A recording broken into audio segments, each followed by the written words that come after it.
And we're back. We are back for the Laguna Seca race reaction where Colton Herta has dominated again, winning for the second time at Laguna Seca. Stephen was looking at the championship order as it just popped up on screen, and it's a sorry tale for anyone whose name isn't Alex Palou, who finished P2, and also the guy who finished P3 on for his third podium of the year in his rookie season. That is Romain Grosjean, and one of the drivers of the day. Incredible overtakes out there on track, and made an incredible late charge that had us second guessing whether he was going to take Alex Palou at the end there. Stephen was praying that he would, to take 5 points off him into the championship. They've got a replay of a bold move that he made on Jimmy Johnson as Jimmy lost it going out there, but Grosjean kept it together. But whoa, look at that car as it goes from that position. But yeah, wow. What a race. What a race indeed. He is certainly one fearless man. That is for sure. Your initial thoughts on the race, Stephen? It was fantastic. For most part, it looked like it was going to be a two-horse race between Colton Herta and Alex Palou, but like we said, Romain Grosjean on a strategy. If you're watching the watch along, I writ off so many times the Dale Coyne strategy.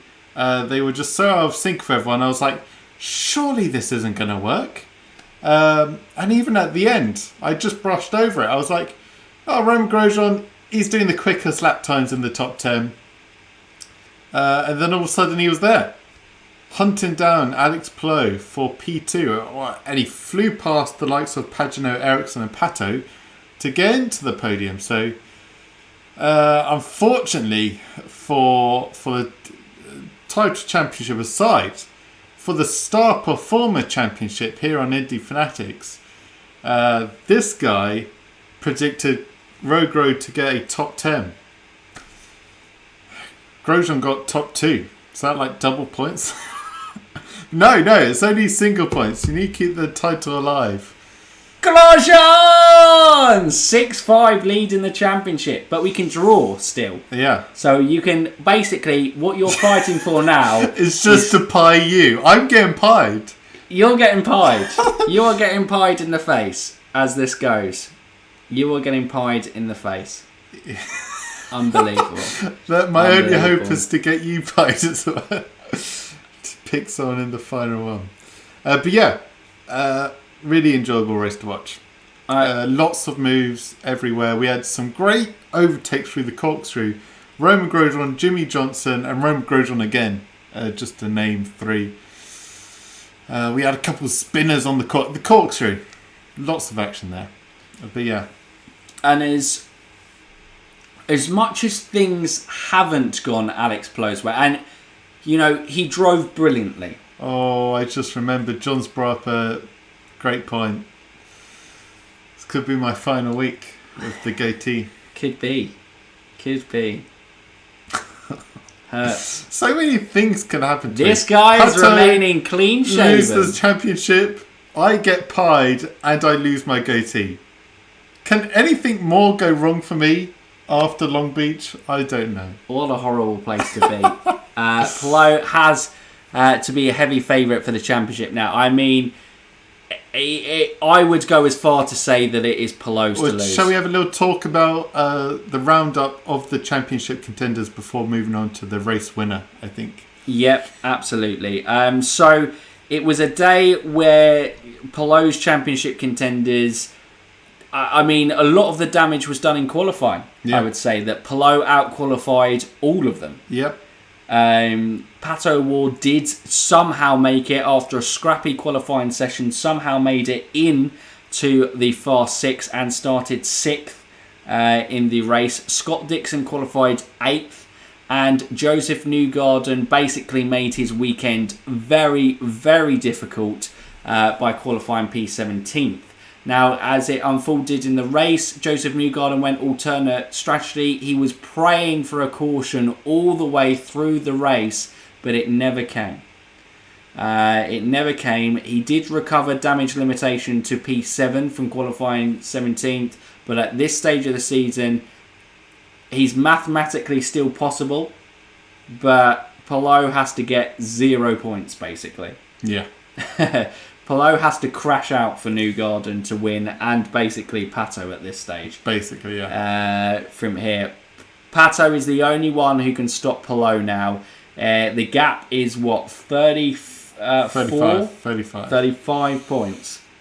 So all Palou has to do is finish in the top 10. I think he was flashed at the end of the race. And if he finishes 11th, I presume that Pato has to win the race, lead the most laps, and have fastest lap or something like that. The only thing that goes in Pato's favour is over the course of this season, you would say he has been the better performer on street courses. Yeah, but still, it's asking a hell of a lot to beat the party poops of today that we'll come on to. Andretti, Herta, Rossi, last time winner there. Herta's just been so strong on the street circuits. They're going to be so difficult for Pato to beat. And then you're also counting on Palou not to do a top 10, which is on his form you can't see. Basically. Yeah.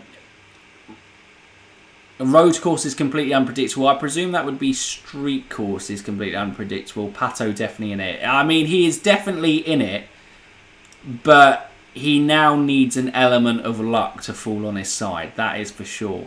Go from that. But just seeing the pictures up in the background there, you mentioned it, Colton Herta. It's been so good on street courses, but man, he has been so good this weekend. It feels so good to see him in this season where he has had to endure a lot of downs this season. He's had good moments back there. You think, like we predicted going into this weekend, like 47% of you in our poll voted on Colton Herta to get pole, and then the majority of you were voting to get Colton to win. In IndyCar, that is a crazy percentage to have that confidence in someone to win a race. But Colton backed it up, and he backed the confidence that people showed on him. Joseph Newgarden there at the end with Marcus Ericsson. Was he trying to make a move? I guess that's all or nothing on the line. Marcus went to fight back. I guess we missed this on track. You're getting distracted. I am, absolutely, but it looks a good battle from there. Marcus was in mathematical contention, but Marcus, unfortunately, is no longer a title contender. All credit to him taking it down to the final 2 races, but yeah. Sorry, Tomek, I didn't mean to call you out on that. Street courses were on there. Award needs everything. If Award doesn't get pole, Palou has to be even further down. I know, right? Newgarden needs to get pole, lead the most laps, win, and have Palou finish last. Yeah, that's crazy. Gary, good to see you. Hey guys, sorry I'm so late to the stream. Had to watch the race on my phone, so couldn't do both. What a race though. Roman was awesome, but the Herta love Laguna. The Hertas do love Laguna. Can't wait for Long Beach. Absolutely, and we only have a week to wait. So yeah, we've looked at the title contenders. Massive win for Palou here. We're just talking about Newgarden has to have so much go his way, and even Pato has to have a lot go his way. And Palou, all he needs to do is finish in the top 10, and it doesn't matter whatever they do. Newgarden and Pato could have the drives of the season. They could finish 2 minutes ahead of everyone else. But as long as Palou's in the top 10, he's won the championship. A bit like what Dixon set up last year. And on his form, he looks incredible. But the main man today, Colton Herta. You touched on a little bit. Great to see him get the result. Dominant. Absolutely dominant. Yeah, great to see you in chat there, Liam. Roman was class, and I hope you have enough sleep for school tomorrow. Thanks for tuning in, Liam. But yes, as you said, Colton was the man class of the weekend. But we cannot not talk about Roman Grosjean's Yes, the other star performer today. Roman Grosjean was absolutely incredible. Like you said at the start of the stream, you were kind of always ruling off the Dale Coyne strategy. Yeah. But that's what I thought. The early caution made it interesting because we had those early pitters, but we also had guys who went long. The strategy came in, you had loads of guys on different strategy and went longer on those laps. Roman was able to find time and consistent time on those laps and was able to save a pair of sticker reds for that last stint, and it really paid off. We thought maybe Graham Rahal may be a guy closing down Alex Palou in the closing stages, but no, it was Roman Grosjean who just was on absolute fire.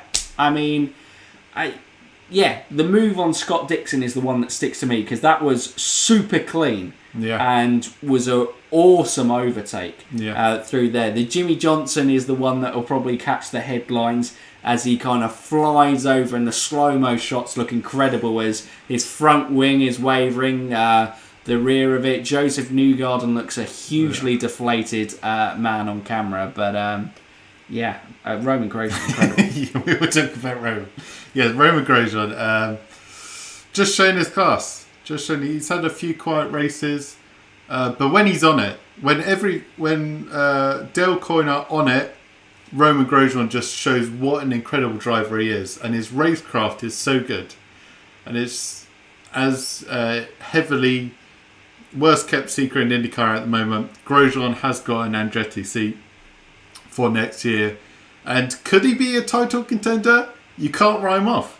If Andretti have a good year, obviously we're looking at Colton Herta looking super strong, Alexander Rossi, but Grosjean, with his rookie year under his belt, racing for Andretti on a full-time calendar, you can't write him off being a title contender with racecraft like that.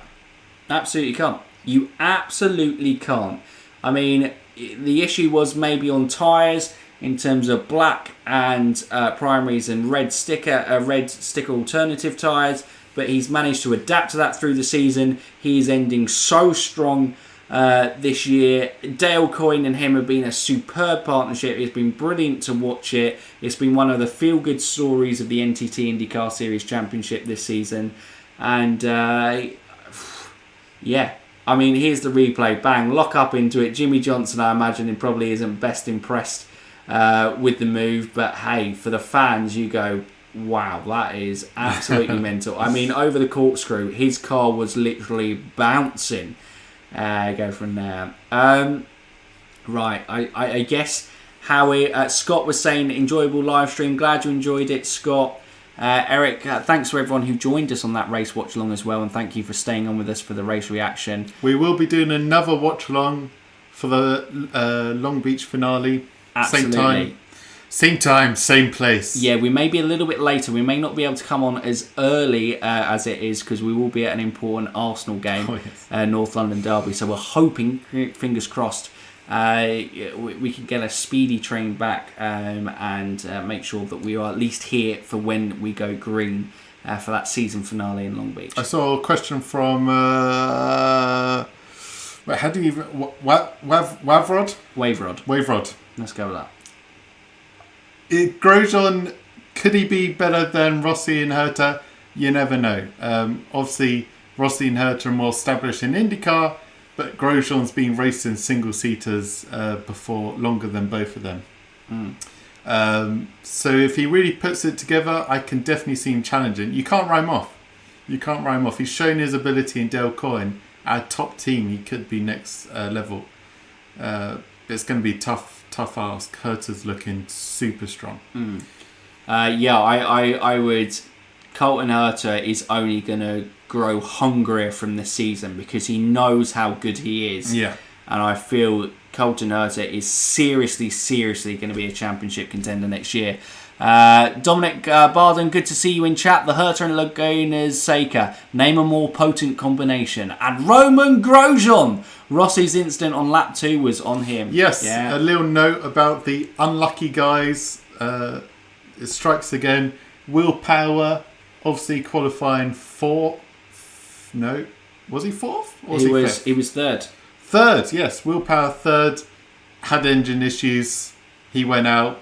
And then we had Rossi, lost his rear end, was trying to make a move on Herta, and then lost it in a wall and spent most of the race a lap down. I think 2 laps down maybe at the end, if not only 1 lap. But yes, they bad luck just follows Rossi and Power a lot this year, a lot last couple of years. Indeed, but in fairness, on Rossi on this one was on him. I think it's his application of the accelerator that gets him a bit loose, and look, it's unlucky that the contact isn't just bang bang and they go out and he loses positions but stays in the fight, but it is on him that true. The looseness comes out, and as soon as contact is, you're playing. It's a lottery game. You either get it like Roman Grosjean, where I was it goes thinking okay, exactly Roman Grosjean, or you go with Alexander Rossi, where you spin out and your race is done, basically. For that, which would be deeply frustrating, as he had a lot of pace all weekend and probably could have kept up with Colton Herta as well. Would have been an interesting battle between those two. Yeah. And for the championship, I don't think Palou would have got past either of them, but you never know. You never know. You're dealing with unknowns. I guess what we'll do is we'll throw this last bit of the reaction over to you guys, the fans, and say any questions or any last thoughts that we can read out. If not, this was only meant to be like a quick reaction for anyone who hadn't watched the race but wanted a quick roundup of the kind of key moments from the race. I hope we've covered those ones. But yeah, if not, guys, you don't have anything to say, we'll round it off. Yeah, again, our star performers. I don't know why I'm repeating it, because this is... you will take the lead, 6-5, going into the final one. We'll make our predictions in the podcast this week, going into the final one. But yeah, a great race. A great race. This finale triple header is not disappointing so far. Time for Dixon to wingman for Palou. Absolutely it is. We'll sort out the text. I think it just overlaps the white barrier bit. But Scott Uppity, I have actually watched that documentary. I think me and Stephen will probably watch it again together though. But yes, that is obviously a very good documentary on Willie T. Ribbs, and obviously ending with his qualification for the Indy 500 in the 90s, correct? But obviously that was the time where he was probably not past his prime, but his best years were behind him. But yeah, the interesting politics of sport to navigate, certainly. But Willie T. Ribbs is a fantastic character, and yeah, that's a fantastic story. So now 18 seasons in a row tried to fight going to the final race? It isn't. No. I believe it is 16 sorry, seasons I in a imagine row. a couple more there. Yeah, I believe the last time it didn't was Dan Weldon in 2005. Go from there. I think Askew just won himself a seat. Yeah, actually, that is no. Askew, I thought, had a really, really good race today. Yeah. Dealt with being on the black primaries at the start well, because obviously he dropped at the start. Fought his way back in the race, was on the New Garden strategy, and did well. I think he finished P6 in the end, didn't he? Probably. Potentially. Let me just check there. 3 great drives from the top 3. Absolutely agree with you there, Wayford. Have you watched Schumacher on Netflix? We have indeed. I think Cranky Yankee Motorsport, if you guys watch him, summed it up the best. It felt like a gift. It was nice to see these little insights into Schumacher's life, but it probably wasn't the all-encompassing, in-depth look at one of the greatest drivers in motorsport history. P9 for Oliver Askew, but that does remind me of the guy P4, Graham Rahal, another consistent drive from him. You did mention it looked like he was going to be the one challenging Palou at the end, but still P4, great result for Graham. Another top 5. Yeah. Ending the season strong for Rahal and Lanigan Racing, going into next year with looking like a mighty lineup with him, Jack Harvey, and possibly an Oliver Askew or Santino Ferrucci. It will definitely be an American, and I think it's going to be between those two. And both, in fairness, options are pretty damn good. Yeah. I'd like to see Oliver to give a fair shout. But Santino, you can't really argue for what he did in that Rahal Letman Lanigan time and his time in that 45 seat. And also, they love a guy who can run well at the Indy 500, and Santino Ferrucci does run well at the Indy 500. Definitely. The coverage said something about a higher up at RRL saying Askew deserves a drive but can't give him the seat for some reason. Interesting. I know there were internal politics in terms of, I think Bobby Rahal was rooting for Oliver Askew, but some of the team owners, maybe fronting the money, were more fans of Santino Ferrucci. Go from there. Yeah. But yeah. Give it to the Road to Indy guy and not the F2. Yeah. You can probably say that, fair enough. Like I said, the Road to Indy program has been fantastic. You only have to look at for the recent graduates of Herta, Pato and VK. And I think if you back Oliver Askew full-time in that Rahal Letterman Lanigan seat, I think he would have a superb season next year. Yeah. If you're seeing what Graham Rahal's doing in the car, I think you give Askew a season in that and a whole pre-season, I think he's going to do pretty damn well. But I think, is there any more? Such more language in lingering racing questions? is usually shortened for money. Yes. Absolutely. But yeah, I think unless there's any more pressing issues from these guys, I think we will round up the race reaction there. It's only meant to be a quick one. Thank you so much for everyone who's joined us here for the reaction, watched us there for the race watch along. It's been absolutely fantastic doing it for you guys. But if they're new around here or haven't done so already, Stephen, what can they do? They can like, subscribe and ding that bell. Ding it! But for now, you Indy fans, we will end it there, guys. Thank you for everyone in stream. We've loved it. We can't wait to do the last watch along of the season with you guys. It's been brilliant. So for now, you Indy fans, keep get the mouse racing.